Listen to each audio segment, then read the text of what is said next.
the first thing we built was the console.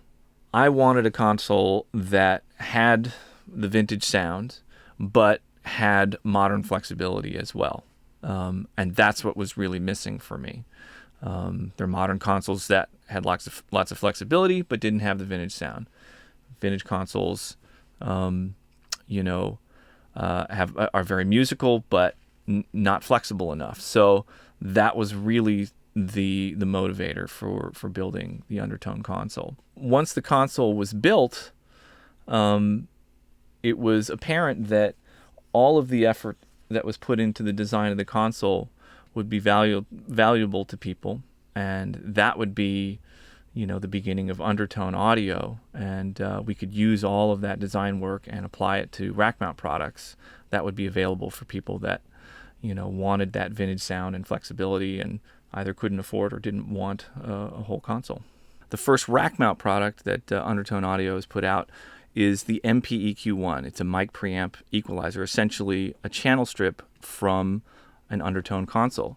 The next Undertone product was an opportunity to make just the mic preamp and DI available by itself for people that are using computers. A lot of people like to EQ in the computer, and so everybody needs a mic preamp, and we got a darn good one. And so that was the beginning of the MPDI-4. So it's a single rack space, 4-channel mic preamp and DI unit. So every channel has a DI available, as well as a mic preamp. And so it has,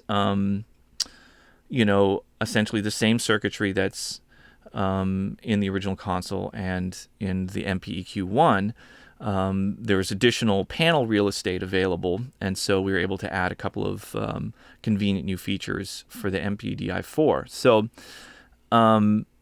the main thing is that a problem that a lot of people run into is they're recording their mic preamp directly into a digital audio workstation. So it becomes very difficult to push the mic preamp without clipping the input of your converter or clipping digitally in the digital audio workstation. And so we set up these mic preamps that have an output pad that's done properly. I've seen a lot of mic preamps. I had a rack built for me a while ago of Neve preamps where somebody just throws a 10K pot on the output of a Neve module, and it's really not a great way to do it.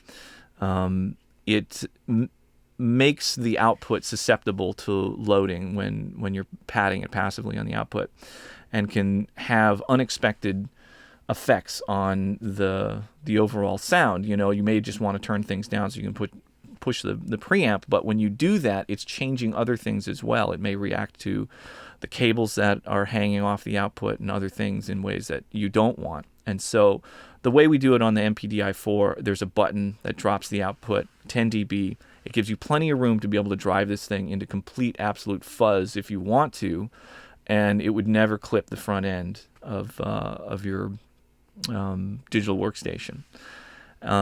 So we do it by changing the ratio of the output transformer, which is, in our opinion, the right way to do it.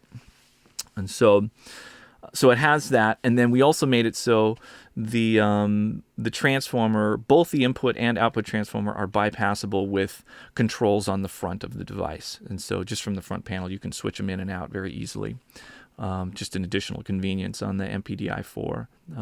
I like a lot of distortion on my stuff, so I usually keep the transformers in. But we sort of made this transition from just building consoles for myself into then applying all of that technology to rack mount devices that other people could use.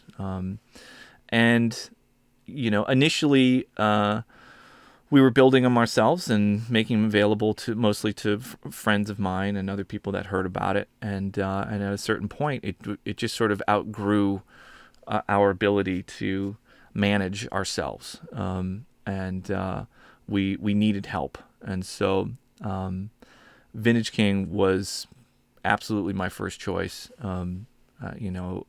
people that are looking for, vintage or high quality boutique gear, go to Vintage King. I mean, that's just the place where you find all of that stuff.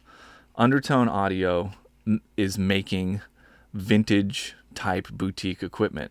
Both the MPEQ1 and the MPDI-4 fit perfectly into that context.